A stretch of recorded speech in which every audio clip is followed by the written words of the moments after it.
Hello, this is going to be a long video. Make a cup of tea. Today's video is a continuation on from my previous videos about my faith journey, walking back towards Christianity. In theory, I should have made a video about Christianity around December. I had so much to say in December, and then, as all of you know, my granddad passed away suddenly on the 26th of December. So that threw my mind into so many places. And in terms of Christianity, it took me off balance. If I had made a video in early December, it would have been quite upbeat and happy, optimistic, just a very particular mindset that I can't quite recapture at the moment, but that was where I was in my journey at that point. Not to say that everything's gone south since, but I've definitely taken a bit of a tumble since December. Before this introduction gets too deep, I think I will go back prior Christmas and talk a bit about that first, because that's more upbeat. So I was attending a Bible group every single week, and we were going through Romans. I might have said this in my last video, but to summarise, some of the sessions were harder than others, but some of them I got, and I felt good. I felt like I understood. By the beginning of my Vidmas, I would say that I was a Christian. Saying you're a Christian doesn't necessarily mean that you can be 100% in that mindset and understand everything, but I felt like, yes, okay, I'm there. I changed my whole outlook on Christmas.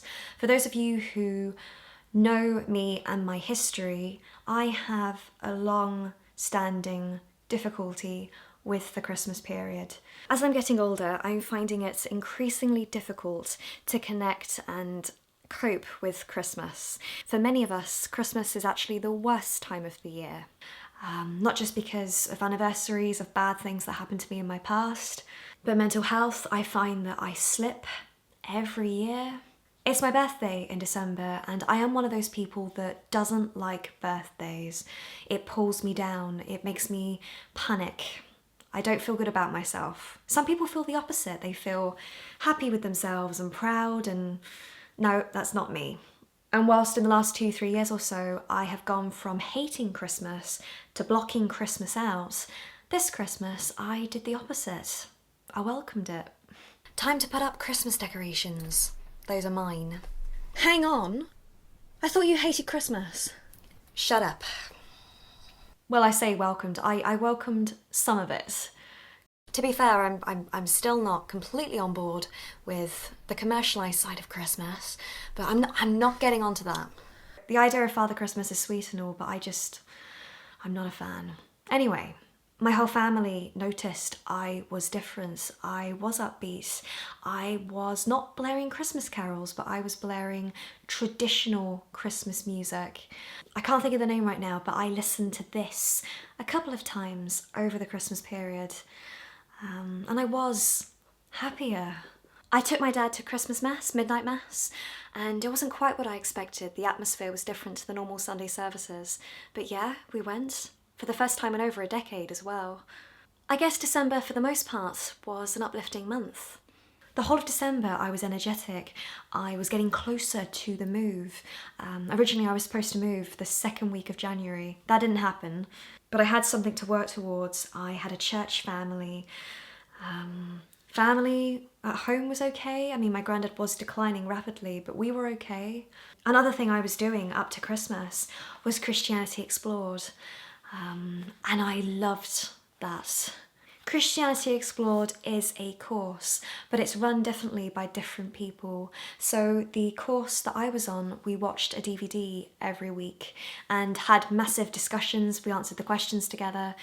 But I loved the people on my course, and the pastor that was leading the course was fantastic. So up to Christmas, I was doing Christianity Explored on a Wednesday and Bible group on a Thursday, and sometimes going to church on Sunday. And this is where I'm going back to momentum. I'm going to be completely honest, I stopped going to church in the sense I was going to church 2 nights a week. I was doing Bible group and Christianity Explored, but I wasn't going on a Sunday for lots and lots of reasons. Some of the reasons I've gone over before, but to summarise a few of them, I don't like singing and worship, and that's a big thing in our Sunday services. I feel quite alienated. Yeah. I don't know if I can say this. I was busy. I mean, I was busy. I was busy with family, the move, because I was still looking at properties and getting the flats at that point. And then Vidmas, busy. And I sort of felt like I was doing my bit. I was going every Wednesday and Thursday. So it wasn't like I walked away completely, but I did become quite complacent in not going. There's somebody that watches my videos that goes to my church. Hello, Richard. Hello. And every time he would see me at Christianity Explored, he would ask me, why aren't you at church? Come and see a church family. And I didn't really have an excuse. Okay, I mean, there's other reasons. I am anxious and socially awkward and introverted, and whilst the church is probably one of the most welcoming places I've ever been, I still don't feel quite comfortable. But that's me from a social perspective, and I do feel quite on my own.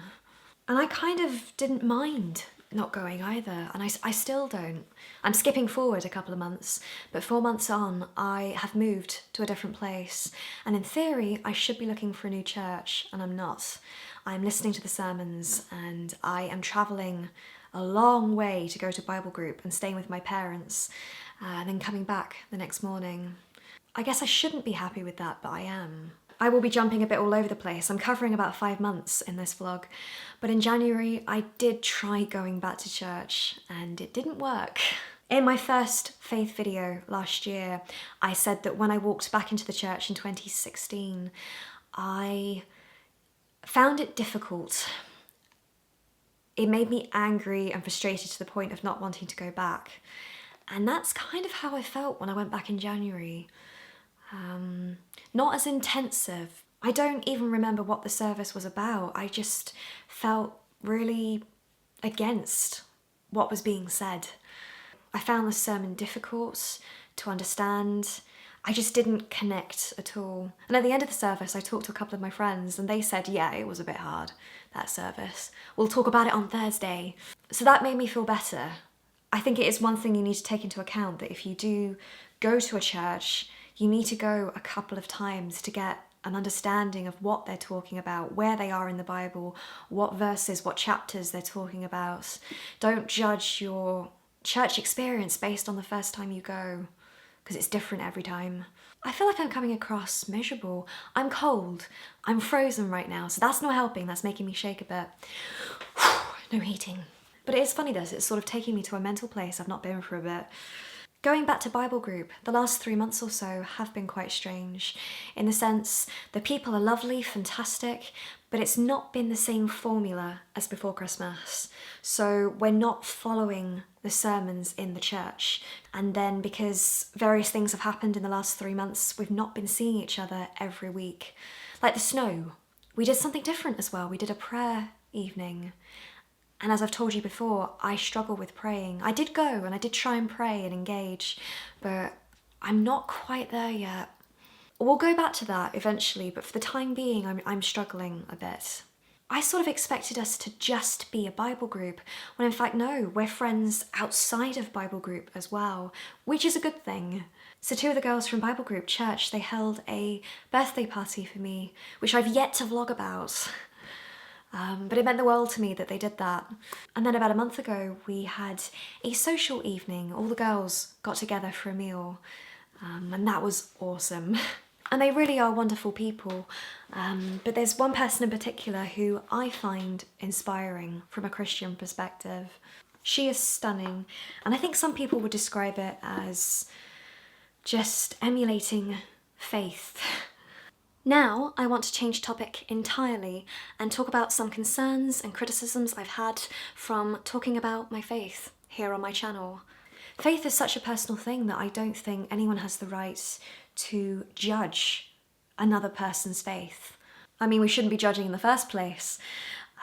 We can comment on how inspiring somebody might be, but it's not our place to say, well, that person's got terrible faith, or that person's not faithful at all. It's been weird to see my faith sort of torn apart and analysed in the way it has been. I know on this platform I put myself out there. It's quite a vulnerable thing to do, to sit here and talk about this, knowing it's going on a public platform. I'm aware of that. And I don't mind that form of response because I'm opening myself up. But there's some criticisms that I think are a bit unfounded, that I've struggled with, I think. When people say I'm not a perfect Christian, that I find quite funny, because there is no such thing as a perfect Christian, apart from Jesus, of course. It won't matter how much I try to be perfect, it won't happen, so there's no point putting me down for not being perfect, because it's impossible. I'm still quite young with this as well, and I think people assume that I have read this entire thing from start to finish and know it inside out. I have never read this through in my entire life, even when I was a full-on Christian as a kid. Reading this is not as simple as reading it from cover to cover. You have to appreciate the context. The context, the different versions, it makes a difference. I mean, there's so many examples that I've come across in the last year in this book where context is vital. Even certain words mean something different 2,000 years ago compared to now. Even abomination, that word. And different words can mean different things within a religious context. Again, abomination. I can't read this from cover to cover. I won't understand it. But I am trying my best. I do feel I should be reading this more. One thing I have started using that I love is a Bible app. I've mentioned it before, but it's the YouVersion Bible app. It's fantastic. But I discovered something else within the app. There are different versions of the Bible, and one I've come across that I love is called The Message. So I started reading that, and then I found out that on the app, when you're connected to Wi-Fi, you can listen to some of the versions, and you can listen to the audiobook version of The Message on the app. So I can literally just put my phone on the side and listen to a guy read the Bible in a context and way that I can understand. The guy on the app that reads The Message is so lovely to listen to. He has the correct emphasis, lovely accent, passion. The audiobook for the new international version on the same app is not as good. It's a man with a very deep English, powerful voice that I just don't connect to at all. As I've been reading more of the NIV, I am struggling a bit. I mean, it's not the most advanced translation, but I'm still struggling, which is why I think The Message is more for me. My dad's happy because my dad loves The Message. As of right now, I do feel I am a Christian. I'm like 80%, 90% there. But despite where I am in my brain and my heart, I'm still doubtful, and I can't shake this doubt to the point where it's making me angry that I can't get rid of it. A few of us at church were having a big conversation a while ago about how difficult it can be to walk away from God, spend time away from God, go atheist, and then come back. How that atheist or past atheist inside of you is still fighting to be heard, despite the fact you're making the journey back. As I said, it's like someone's pulling you back the whole time. When I was 14, I didn't doubt anything. Whereas right now, I'm more aware of other things I was not aware of as I was growing up. And then in the last couple of years, my brain has just been overloaded in information. I don't want to go too much in depth, I suppose. But Christianity is described as a rescue mission. It was founded on a rescue. And it's not about being perfect for God and living your life to a rule book. It's more about a relationship and the idea of grace and the forgiveness. I sort of had a big light bulb moment in the middle of the Christianity Explored course. One of the courses was on sin, in a way that I had never experienced before. There it is. Woohoo! Sin. I think sin as a word is used too loosely in modern society. In a religious context, it's heavy. S-I-N is putting myself in the centre. And then later on, we talked about grace. Grace is a gift. And again, my brain was just like, whoa, I can't cope with this. In my last video, I mentioned that I just started Christianity Explored. I had so many questions, and two of the people that I was sitting with on the course, we had so many conversations that stemmed from this. When Christianity Explored finished, that was it. My church didn't start the next course until about 2 weeks ago. So as of 2 weeks ago, I started the Just for Starters course. It's like a follow-up from Christianity Explored. Not quite the disciple course. This physical workbook is actually from the 1990s. The modern book is more updated. I will talk about it in my next video when I've had more sessions, but as you can see, I'm having fun. Even just looking at my notes, that's a lot of note-taking. I'm going and I'm pushing myself and I'm asking lots of questions and I'm reading. I don't feel I'm quite there. As I said, I can't quite get past this barrier of, yes, I'm there. Moving forwards slightly, so I am 25 years old and I've spent about 19, 20 years of my life in Christianity, with a big gap in the middle. And I do feel a young, somewhat immature Christian. I don't necessarily feel dumb, but I don't feel as educated on my faith as some people my age are. And again, faith is not something that you can judge, but I felt a bit behind. I mean, people come to faith at different times in their life. Some people become Christian when they're 90 years old. But yeah, part of me does still feel behind, which sounds so stupid. And the fact I'm even spending time dwelling on some of these thoughts, does that make me a bad person, a bad Christian in the first place? In terms of my life though, and Christianity, what have I been doing differently? A lot. There's been a few small things that I've done. Some things I didn't expect. I wouldn't say I've had a massive revelation or change of life. I mean, yes, I've moved house, but in terms of faith. Oh, and dating. Oh no, that's another subject. Ugh. I mean, the whole no sex before marriage, and can I date an atheist or an agnostic person or a person of another faith? I really want to meet a Christian guy. You know? Should I be looking for a Christian guy? I don't know. Dating on its own is difficult enough on its own, let alone with those factors fizzled in. I need advice there. Now I'm going to go back to my granddad. So I was quite high in terms of faith around Christmas. Not just because it's Christmas, but I was good. And then my granddad died suddenly, Boxing Day, and we were all there as he was dying, and it's gonna stick with me for the rest of my life. I can't really talk in depth about this because it's also not my place, but his death had a correlation with Christianity.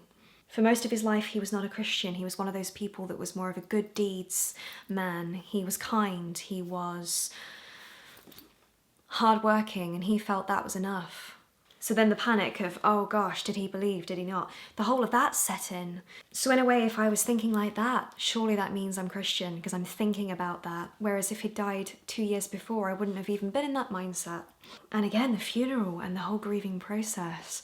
Mix that in with trying to build faith simultaneously. It's hard. So going back to church after that was hard. The first time I went back to church in January was actually a meeting. It was a meeting with everybody from the Christianity Explore course to see who wanted to do this. And it ended up being something completely different, which again caught me off guard. Simon, bless him, he did a half-an-hour talk going through the Bible, explaining a very rough version of the Bible, how it all connected. And it answered lots of questions I had. And as he was talking through that sermon, because it wasn't recorded, that one, I made loads of notes. I don't often show my book, but I will show you some close-ups of my book that I made. There was also a diagram, a timeline. I will try and find that, but if not, it just had loads of pictures that again summarised the Bible. And in a way, that sermon, that talk sort of welcomed me back and then set me off for the new year. And now I'm back in on this. Another thing I've been doing in the last few months to try and help build up my faith is reaching out and researching other Christians online, which is something I haven't done for years. So YouTubers, other YouTubers who are Christian or make videos about their faith or anything to do with Christianity. When I was a tween and teenager, there wasn't really anything on YouTube at the time about that. There was worship music, but not YouTubers talking.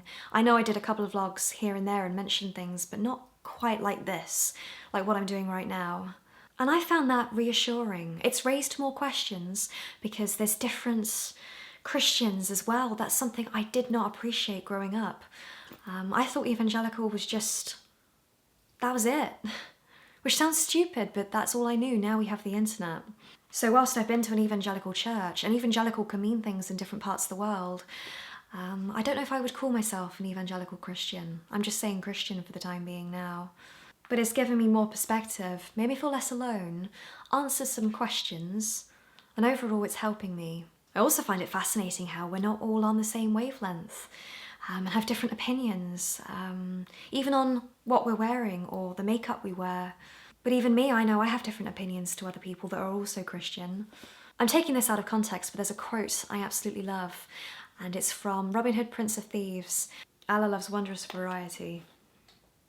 Ending on more of a positive, I do feel that this home move has come at a good time. It enabled me to go through all my stuff and find my Christian workbooks and childhood Christian stuff. I've got it all in my hallway on my bookcase. I've got it all, I've brought it all. I do worry that this video has been a bit more down than I had anticipated, but I feel that, especially with the grief that's inside me right now, it's sort of coming out a little bit. I didn't want that to happen. Despite everything I have said, truly I feel that this is such a good thing in my life. For me, faith is not just something you can pick up. You have to spend time working on it. Think of it like a normal relationship between two people. You have to work. You have to keep it going. Like a plant, you have to give it water and grow it. So I'm still growing my Christianity tree and weaving my tapestry of faith. That's my quote. Another thing I'll end on is have a look at the Message version of the Bible. It's so simplistic. It's been said that the basics of Christianity should be so simple that a child can understand it, and I think that young people and people who are new to Christianity can understand the Message version. So I will put the link to that, the app, downstairs. Please have a listen or read. I did say this would be a long video, so thank you for sticking with me the whole way through if you did. I'll try not to leave my next update too long. Over the next few months, I will do some more faith-based videos, but on specific things. Not too many of these massive videos. And for those of you who have been kind or supportive with this, thank you. I have noticed. I realise I've been talking to the ceiling a lot in this. I look up. Maybe it's because of the subject matter, God looking up, I don't know. But I've noticed, I don't know why I keep looking up, so. Jump cut, different location, different day, and it's getting dark. I recorded over an hour of footage for this video. I've cut a lot out. It doesn't cover everything that's in my brain, and I've touched upon subjects which I could go into depth more about, but overall, that's roughly everything. Looking up again. To be honest, I think there will always be things that I leave out. There's just some things that are literally just between us as opposed to sharing it on a platform, but still, I've tried. Another dab in the faith diary. Done. Right, now I can say goodbye. Bye-bye. Boo! So this is my end card. If you are interested in more of these videos on this subject matter, I have a playlist there, and all the links are in the video description downstairs below, so please check them out. And yeah, that's it. Bye.